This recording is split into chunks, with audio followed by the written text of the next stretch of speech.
பேரவை விதி 110 கீழ் அறிக்கை அளிக்க வேண்டும் என்று மாண்புமிகு முதலமைச்சர் அவர்கள் அனுமதி கோரியுள்ளார்கள். அனுமதி அளிக்கப்படுகிறது. மாண்புமிகு முதலமைச்சர் அவர்கள்.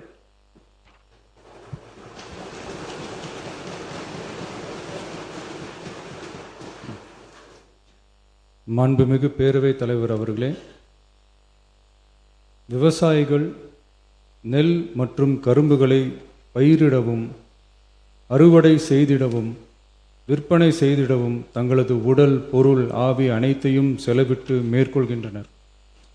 தற்சமயம் தமிழ்நாட்டின் ஃபினான்ஷியல் பொசிஷன் சரியில்லாமல் இருந்தாலும் நெல் மற்றும் கரும்பு பயிரிட்டுள்ள விவசாயிகளின் நலனை பாதுகாக்க வேண்டும் என கருதி தமிழ்நாட்டின் வரலாற்றில் இல்லாத அளவில் மாநில அரசின் நெல் மற்றும் கரும்புக்கான ஊக்கத்தொகையை அதிகரிக்க முடிவு செய்துள்ளோம்.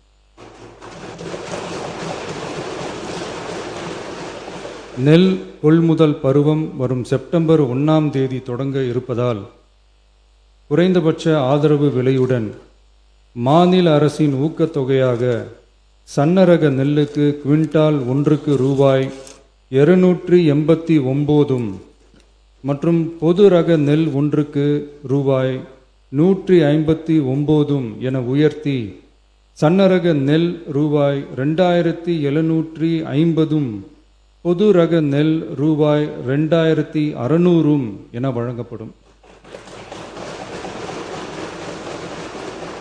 மாநில அரசு நெல்லுக்கான ஊக்கத்தொகையினை ஓராண்டில் 156 ரூபாய்க்கு மேல் உயர்த்தி வழங்குவது வரலாற்றில் இதுவே முதல் முறையாகும்.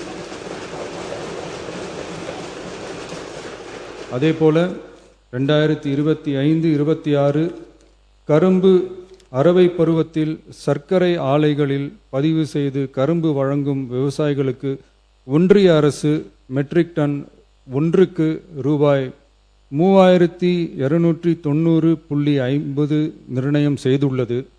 அதற்கு மேல் தமிழ்நாடு அரசால் சிறப்பு ஊக்கத்தொகையாக டன் ஒன்றுக்கு 709.50 ரூபாய் வழங்கப்படும். இதன் மூலம் விவசாயிகளுக்கு டன் ஒன்றுக்கு 4000 ரூபாய் கரும்பு விலையாக கிடைக்கப்பெறும். கடந்த 5 ஆண்டுகளில் கரும்பிற்கான சிறப்பு ஊக்கத்தொகை 156 ரூபாய் மட்டுமே உயர்த்தி வழங்கப்பட்ட நிலையில் தற்போது முதல் ஆண்டிலேயே 360.50 ரூபாய் உயர்த்தப்பட்டுள்ளது என்பதையும் இம்மாமன்றத்தில் குறிப்பிட விரும்புகிறேன். மாநில அரசால் கரும்பு சிறப்பு ஊக்கத்தொகையாக மெட்ரிக் டன் ஒன்றுக்கு ஓராண்டில் 134 ரூபாய்க்கு மேல் வழங்கப்படுவது வரலாற்றில் இதுவே முதல் முறையாகும். நமது அரசு எப்போதும் விவசாயிகளை ஒருபோதும் விட்டுவிடாமல் அவர்களோடு தோளோடு தோள் கொடுத்து விவசாயம் சிறக்கவும் ஊரக வாழ்வாதாரம் சிறக்கவும் என்றும் உறுதுணையாக இருக்கும். நன்றி.